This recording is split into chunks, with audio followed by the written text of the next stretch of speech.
31 सूफी आंदोलन। जो लोग सूफी संतों से शिष्यता ग्रहण करते थे उन्हें मुरीद कहा जाता था। सूफी जिन आश्रमों में निवास करते थे उन्हें खानकाह या मठ कहा जाता था। सूफियों के धर्म संघ बाशारा इस्लामी सिद्धांत के समर्थक और बेशारा इस्लामी सिद्धांत से बंधे नहीं में विभाजित थे।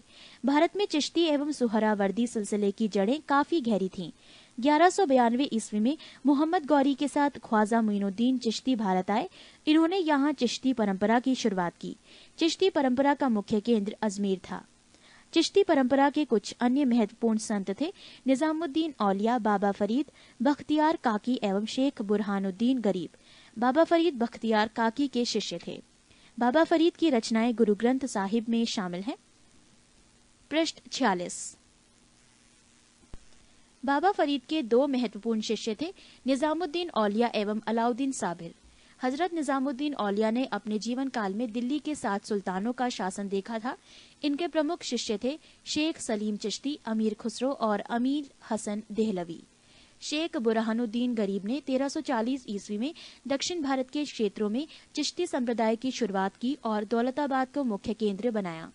सूफियों के सोहरावर्दी धर्म संघ या सिलसिला की स्थापना शेख शिहाबुद्दीन उमर सोहरावर्दी ने की, किंतु 1262 ईस्वी में इसके सुदृढ़ संचालन का श्रेय शेख बदरुद्दीन जकारिया को है। इन्होंने सिंध एवं मुल्तान को मुख्य केंद्र बनाया। सोहरावर्दी धर्म संघ के अन्य प्रमुख संत थे जलालुद्दीन तबरीजी, सैयद सुर्खजोश, बुरहान आदि। सोहरावर्दी सिलसिला ने राज्य के संरक्षण को स्वीकार किया था। शेख अब्दुल्ला सत्तारी ने सत्तारी सिलसिले की स्थापना की थी। इसका मुख्य केंद्र बिहार था। कादरी धर्म संघ या सिलसिला की स्थापना सैयद अब्दुल कादिर अल जिलानी ने बगदाद में की थी। भारत में इस सिलसिला के प्रवर्तक मोहम्मद गौस थे। इस सिलसिले के अनुयायी गाने बजाने के विरोधी थे। ये लोग शिया मत के विरोधी थे। राजकुमार दारा शाहजहां का ज्येष्ठ पुत्र कादरी सिलसिला के मुल्लाह शाह का भविष्य था। नक्शबंदी धर्म संघ या सिलसिला की स्थापना ख्वाजा उबैदुल्ला ने की थी। भारत में इस सिलसिला की स्थापना ख्वाजा बकी बिल्लाह ने की थी। भारत में इसके व्यापक प्रचार का श्रेय बकी बिल्लाह के शिष्य अकबर के समकालीन शेख अहमद सरहिंदी को था। फिरदौसी सोहरावर्दी सिलसिला की ही एक शाखा थी जिसका कार्यक्षेत्र बिहार था। इस सिलसिले को शेख शरीफुद्दीन याहिया ने लोकप्रिय बनाया। याहिया ख्वाजा निजामुद्दीन के शिष्य थे। 28 विजयनगर साम्राज्य। विजयनगर साम्राज्य की स्थापना 1336 ईस्वी में हरिहर एवं बुक्का नामक 2 भाइयों ने की थी, जो 5 भाइयों के परिवार के अंग थे। विजयनगर का शाब्दिक अर्थ है जीत का शहर। हरिहर एवं बुक्का ने विजयनगर की स्थापना विद्यारण्य संत से आशीर्वाद प्राप्त करके की थी। हरिहर एवं बुक्का ने अपने पिता संगम के नाम पर संगम राजवंश की स्थापना की। संगम राजवंश के प्रमुख शासक हरिहर 1336 से 1356 ईस्वी, बुक्का प्रथम 1356 से 1377 ईस्वी, हरिहर द्वितीय 1377 से 1404 ईस्वी, देवराय प्रथम 1406 से 1422 ईस्वी, देवराय द्वितीय 1422 से 1446 ईस्वी, मल्लिकार्जुन 1446 से 1465 ईस्वी, विरूपाक्ष द्वितीय 1465 से 1485 ईस्वी। विजयनगर साम्राज्य की राजधानी हम्पी थी। विजयनगर साम्राज्य के खंडहर तुंगभद्रा नदी पर स्थित है। इसकी राजभाषा तेलुगु थी। हरिहर एवं बुक्का पहले वारंगल के काकातीय शासक प्रताप रुद्रदेव के सामंत थे। विजयनगर साम्राज्य पर क्रमशः निम्न वंशों ने शासन किया: संगम, सलूब, तुलूब एवं अराविडु वंश। बुक्का प्रथम ने वेदमार्ग प्रतिष्ठापक की उपाधि धारण की। हरिहर द्वितीय ने संगम शासकों में सबसे पहले महाराजा धीराज की उपाधि धारण की थी। इटली का यात्री निकोलो कांटी विजयनगर की यात्रा पर देवराय प्रथम के शासनकाल में आया। देवराय प्रथम ने तुंगभद्रा नदी पर एक बांध बनवाया ताकि जल की कमी दूर करने के लिए नगर में नहरें ला सकें। सिंचाई के लिए उसने दरहरिद्र नदी पर भी बांध बनवाया। संगम वंश का सबसे प्रतापी राजा देवराय द्वितीय था। इसे इमाड़ी देवराय भी कहा जाता था। फारसी राजदूत अब्दुल रज्जाक देवराय द्वितीय के शासनकाल में विजयनगर आया था। प्रसिद्ध तेलुगु कवि श्रीनाथ कुछ दिनों तक देवराय द्वितीय के दरबार में रहे। फरिश्ता के अनुसार देवराय द्वितीय ने अपनी सेना में 2000 मुसलमानों को भर्ती किया था एवं उन्हें जागीरें दी थीं। एक अभिलेख में देवराय द्वितीय को जगबेटकर हाथियों का शिकारी कहा गया है। पृष्ठ 41। देवराय द्वितीय ने संस्कृत ग्रंथ महानाटक सुधानिधि एवं ब्रह्मसूत्र पर भाष्य लिखा। मल्लिकार्जुन को प्रौढ़ देवराय भी कहा जाता था। सालूव नरसिंह ने विजयनगर में दूसरे राजवंश सालूव वंश 1485 से 1506 ईस्वी की स्थापना की। सालूव वंश के बाद विजयनगर पर तुलुव वंश का शासन स्थापित हुआ।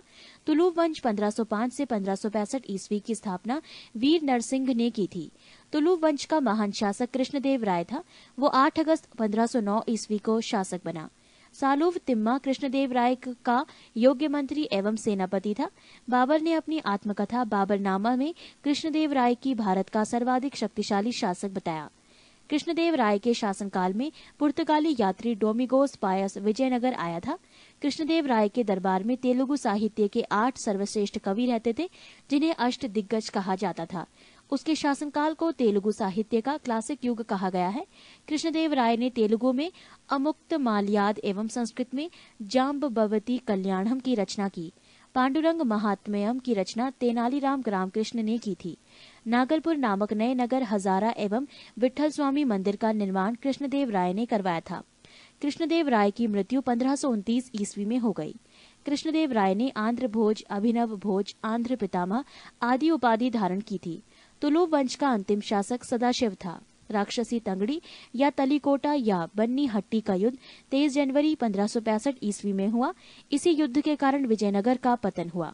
विजयनगर के विरुद्ध बने दक्षिण राज्यों के संघ में शामिल था बीजापुर, अहमदनगर, गोलकुंडा एवं बीदर। इस संयुक्त मोर्चे का नेतृत्व अली आदिल शाह कर रहा था। तालीकोटा के युद्ध में विजयनगर का नेतृत्व राम राय कर रहा था। विजयनगर के राजाओं और बहमनी के सुल्तानों के हित 3 अलग अलग क्षेत्रों में आपस में टकराते थे। तुंगभद्रा के दोआब में, कृष्णा गोदावरी के कछार में और मराठावाड़ा प्रदेश में। तालीकोटा युद्ध के बाद सदाशिव ने तिरुमल के सहयोग से पेनुकोंडा को राजधानी बनाकर शासन करना प्रारंभ किया। विजयनगर के चौथे राजवंश अरावीडु वंश 1570 से 1672 ईस्वी की स्थापना तिरुमल ने सदाशिव को अपदस्थ कर पेनुकोंडा में किया। अरावीडु वंश का अंतिम शासक रंग तृतीय था। अरावीडु शासक वेंकट द्वितीय के शासनकाल में ही वोडेयार ने 1612 ईस्वी में मैसूर राज्य की स्थापना की थी। विजयनगर साम्राज्य की प्रशासनिक इकाई का क्रम घटते हुए इस प्रकार था: प्रांत मंडल, कोट्टम या वलनाडु जिला, नाडु मेला ग्राम 50 ग्राम का समूह, उर ग्राम। विजयनगर कालीन सेना नायकों को नायक कहा जाता था। ये नायक वस्तुतः भू सामंत थे, जिन्हें राजा वेतन के बदले अथवा उनकी अधीनस्थ सेना के रखरखाव के लिए विशेष भूखंड दे देता था, जो अमरम कहलाता था। आयंगर व्यवस्था प्रशासन को सुचारू रूप से संचालित करने के लिए प्रत्येक ग्राम को एक स्वतंत्र इकाई के रूप में संगठित किया गया था। इन संगठित ग्रामीण इकाइयों पर शासन हेतु 12 प्रशासकीय अधिकारियों की नियुक्ति की जाती थी, जिनको सामूहिक रूप से आयंगर कहा जाता था। ये अवैतनिक होते थे। इनकी सेवाओं के बदले सरकार इन्हें पूर्णतः लगान मुक्त एवं करमुक्त भूमि प्रदान करती थी। इनका पद आनुवांशिक होता था। वो इस पद को बेच या गिरवी रख सकता था। ग्राम स्तर की कोई भी संपत्ति इन अधिकारियों की इजाजत के बगैर ना तो बेची जा सकती थी और ना ही दान में दी जा सकती थी। पृष्ठ 42। कर्णिक नामक अयंगर के पास जमीन के क्रय विक्रय से संबंधित समस्त दस्तावेज होते थे। विजयनगर साम्राज्य की आय का सबसे बड़ा स्रोत लगान था। भू राजस्व की दर उपज का 1/6वां भाग था। विजयनगर आने वाला प्रमुख विदेशी यात्री निकोलो कोंटी, देश इटली, काल 1420 ईस्वी, शासक देवराय प्रथम। यात्री अब्दुल रज्जाक, देश फारस, काल 1442 ईस्वी, शासक देवराय द्वितीय। यात्री नूनीज, देश पुर्तगाल, काल 1450 ईस्वी, शासक मल्लिकार्जुन। यात्री डोमिंग पायस, देश पुर्तगाल, काल 1515 ईस्वी, शासक कृष्णदेव राय। यात्री बारबोसा, देश पुर्तगाल, काल 1515 से 16 ईस्वी, शासक कृष्णदेव राय। विवाह कर वर एवं वधू दोनों से लिया जाता था। विधवा से विवाह करने वाले इस कर से मुक्त थे। उनबली ग्राम में विशेष सेवाओं के बदले दी जाने वाली लगान मुक्त भूमि की भूधारण पद्धति थी। रत कोडंगे युद्ध में शौर्य का प्रदर्शन करने वाले मृत लोगों के परिवार को दी गई भूमि को कहा जाता था। कूटग्गी ब्राह्मण, मंदिर या बड़े भूस्वामी जो स्वयं कृषि नहीं करते थे, किसानों को पट्टे की भूमि दे देते थे। ऐसी भूमि को कूटग्गी कहा जाता था। वो कृषक मजदूर जो भूमि के क्रय विक्रय के साथ ही हस्तांतरित हो जाते थे, कूदी कहलाते थे। विजयनगर का सैन्य विभाग कदाचार कहलाता था तथा इस विभाग का उच्च अधिकारी दंडनायक या सेनापति होता था। टकसाल विभाग को जोरी खाना कहा जाता था। चेटियों की तरह व्यापार में निपुण दस्तकार वर्ग के लोगों को वीर पंजाल कहा जाता था।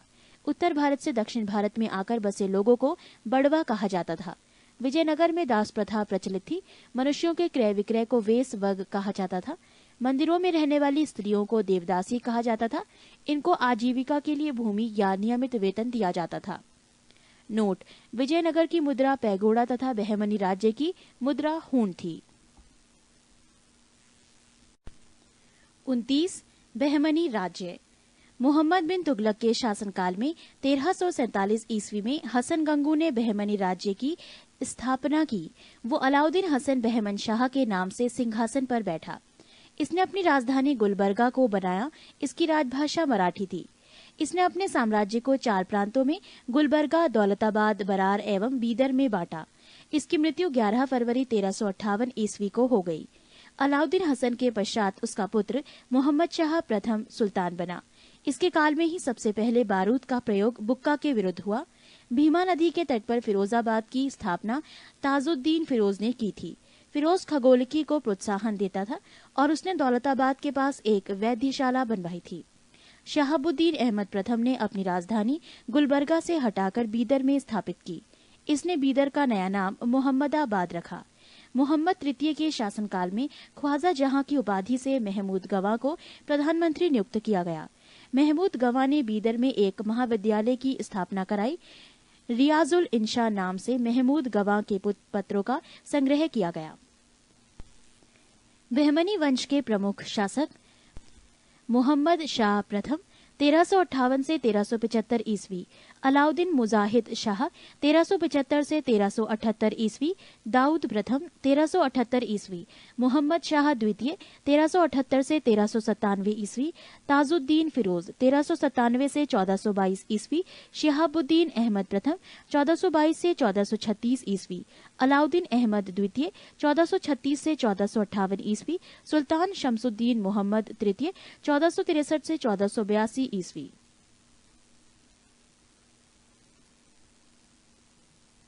पृष्ठ 43। 1417 ईस्वी में रूसी यात्री निकितन बहमनी साम्राज्य की यात्रा पर आया। इस समय बहमनी राज्य पर ताजुद्दीन फिरोज का शासन था। बहमनी साम्राज्य के चारों प्रांतों, तरफों या अतरफों के प्रांतपति तरफदार उसके विरुद्ध विशेष से जाना जाते थे। 1. दौलताबाद का तरफदार मसनदे आली। 2. बरार का तरफदार मजलसे आली। 3. बीदर का तरफदार अजामे हुमायूं।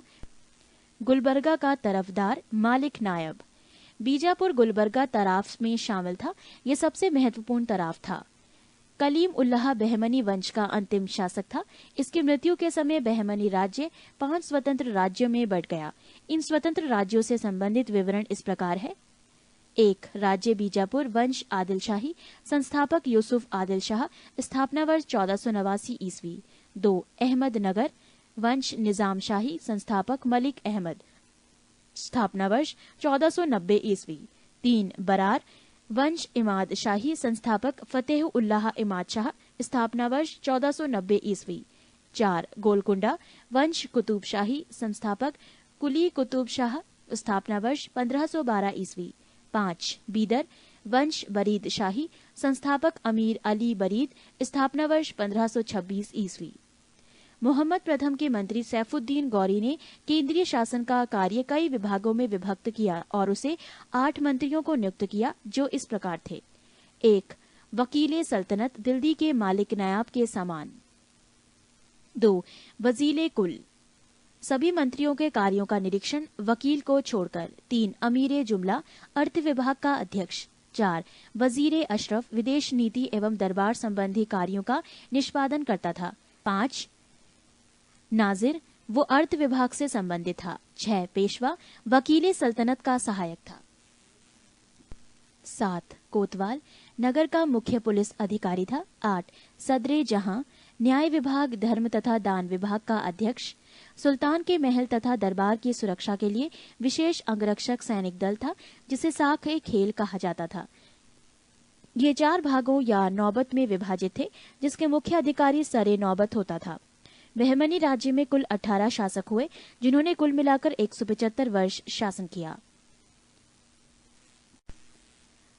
30 स्वतंत्र प्रांतीय राज्य।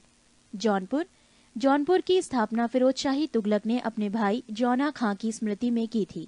जौनपुर में स्वतंत्र शर्की राजवंश की स्थापना मलिक सरवर ख्वाजा जहान ने की थी।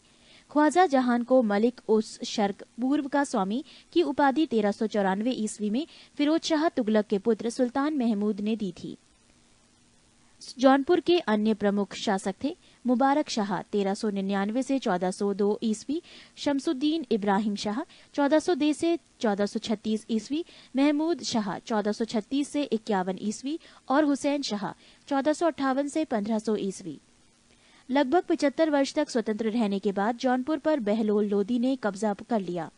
शर्की शासन के अंतर्गत विशेषकर इब्राहिम शाह के समय में जौनपुर में साहित्य एवं स्थापत्य कला के क्षेत्र में हुए विकास के कारण जौनपुर को भारत के सीरीज के नाम से जाना गया।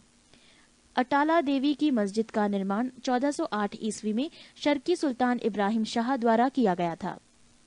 पृष्ठ 44। अटाला देवी मस्जिद का निर्माण कन्नौज के राजा विजयचंद द्वारा निर्मित अटाला देवी के मंदिर को तोड़कर किया गया था। जामी मस्जिद का निर्माण 1470 ईस्वी में हुसैन शाह शर्की के द्वारा किया गया था। झंझरी मस्जिद 1430 ईस्वी में इब्राहिम शर्की के द्वारा एवं लाल दरवाजा मस्जिद का निर्माण मोहम्मद शाह के द्वारा 1450 ईस्वी में किया गया। कश्मीर। सुहादेव नामक एक हिंदू ने 1301 ईस्वी में कश्मीर में हिंदू राज्य की स्थापना की थी। 1339 से 40 ईस्वी में कश्मीर में शाहमीर के द्वारा प्रथम मुस्लिम वंश की स्थापना की गई। कश्मीर का प्रथम मुस्लिम शासक शाहमीर था, जो शमसुद्दीन शाहमीर के नाम से गद्दी पर बैठा। इसने अपनी राजधानी इंद्रकोट में स्थापित की। अलाउद्दीन ने राजधानी इंद्रकोट से हटाकर अलाउद्दीनपुर श्रीनगर में स्थापित की। हिंदू मंदिरों एवं मूर्तियों को तोड़ने के कारण सुल्तान सिकंदर को बुत शिकन कहा गया। 1420 ईस्वी में जैनुल अबादीन सिंहासन पर बैठा। इसकी धार्मिक सहिष्णुता के कारण इसे कश्मीर का अकबर कहा गया। जैन उल आबदीन फारसी, संस्कृत, कश्मीरी, तिब्बती आदि भाषाओं का ज्ञाता था। इसने महाभारत एवं राजतरंगिणी को फारसी में अनुवाद करवाया। 1588 ईस्वी में अकबर ने कश्मीर को मुगल साम्राज्य में मिला लिया। बंगाल। इख्तियारुद्दीन मोहम्मद बिन बख्तियार खिलजी ने बंगाल को दिल्ली सल्तनत में मिलाया।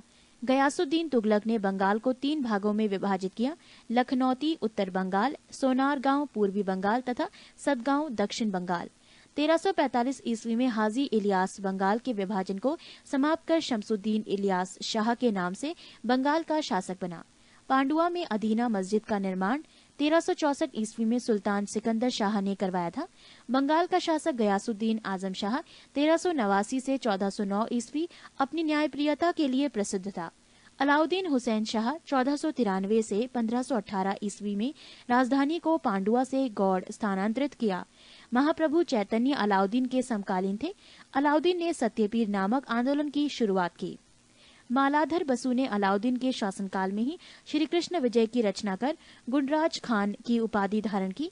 इनके बेटे को सत्यराज खान की उपाधि दी गई। नासिरुद्दीन नुसरत शाह ने गौड़ में बड़ा सोना एवं कदम रसूल मस्जिद का निर्माण करवाया। मालवा। दिलावर खान ने 1401 ईस्वी में मालवा को स्वतंत्र घोषित किया। दिलावर का पुत्र अलब खां हुशंग शाह की उपाधि धारण कर 1405 ईस्वी में मालवा का शासक बना। इसने अपनी राजधानी का धारा से मांडू स्थानांतरित किया। मालवा में खिलजी वंश की स्थापना महमूद शाह ने की। गुजरात के शासक बहादुर शाह ने महमूद शाह द्वितीय को युद्ध में परास्त कर उसकी हत्या कर दी और मालवा को गुजरात में मिला दिया। मांडू के किले का निर्माण हुशंग शाह ने करवाया था। इस किले में सर्वाधिक महत्वपूर्ण है दिल्ली दरवाजा। पृष्ठ 45। बाज बहादुर एवं रूपमती का महल का निर्माण सुल्तान नासिरुद्दीन शाह द्वारा करवाया गया था। हिंडोला भवन या दरबार हॉल का निर्माण हुशंग शाह के द्वारा करवाया गया था। जहाज महल का निर्माण गयासुद्दीन खिलजी ने मांडू में करवाया था। कुशक महल को महमूद खिलजी ने फतेहाबाद नामक स्थान पर बनवाया था। गुजरात के शासक राजा कर्ण को पराजित कर अलाउद्दीन ने 1297 ईस्वी में इसे दिल्ली सल्तनत में मिला लिया था। 1391 ईस्वी में मोहम्मद शाह तुगलक द्वारा नियुक्त गुजरात का सूबेदार जफर खान ने सुल्तान मुजफ्फर शाह की उपाधि ग्रहण कर 1407 ईस्वी में गुजरात का स्वतंत्र सुल्तान बना। गुजरात के प्रमुख शासक थे अहमद शाह 1411 से 52, महमूद शाह बेगड़ा 1458 से 1511 ईस्वी और बहादुर शाह 1526 से 1537 ईस्वी। अहमद शाह ने आसावल के निकट साबरमती नदी के किनारे अहमदाबाद नामक नगर बसाया और पाटन से राजधानी हटाकर अहमदाबाद को राजधानी बनाया। गुजरात का सबसे प्रसिद्ध शासक महमूद बेगड़ा था। महमूद बेगड़ा ने गिरनार के निकट मुस्तफाबाद नामक नगर और चंपानेर के निकट मुहम्मदाबाद नगर बसाया। 1572 ईस्वी में अकबर ने गुजरात को मुगल साम्राज्य में मिला लिया। मेवाड़ अलाउद्दीन खिलजी ने 1303 ईस्वी में मेवाड़ के गुहिलौत राजवंश के शासक रत्न सिंह को पराजित कर मेवाड़ को दिल्ली सल्तनत में मिला लिया। गुहिलौत वंश की एक शाखा सिसोदिया वंश के हम्पीर देव ने मोहम्मद तुगलक को हराकर पूरे मेवाड़ को स्वतंत्र करा लिया। राणा कुंभा ने 1448 ईस्वी में चित्तौड़ में एक विजय स्तंभ की स्थापना की। खानवा का युद्ध 1527 ईस्वी में राणा सांगा एवं बाबर के बीच हुआ, जिसमें बाबर विजयी हुआ। 1576 ईस्वी में हल्दी घाटी का युद्ध राणा प्रताप एवं अकबर के बीच हुआ, जिसमें अकबर विजयी हुआ। मेवाड़ की राजधानी चित्तौड़गढ़ थी। जहांगीर ने मेवाड़ को मुगल साम्राज्य में मिला लिया। खानदेश तुगलक वंश के पतन के समय फिरोज शाह तुगलक के सूबेदार मलिक अहमद राजा फारूकी ने नर्मदा एवं ताप्ती नदियों के बीच 1382 ईस्वी में खानदेश की स्थापना की। खानदेश की राजधानी बुरहानपुर थी। इसका सैनिक मुख्यालय असीरगढ़ था। 1601 ईस्वी में अकबर ने खानदेश को मुगल साम्राज्य में मिला लिया।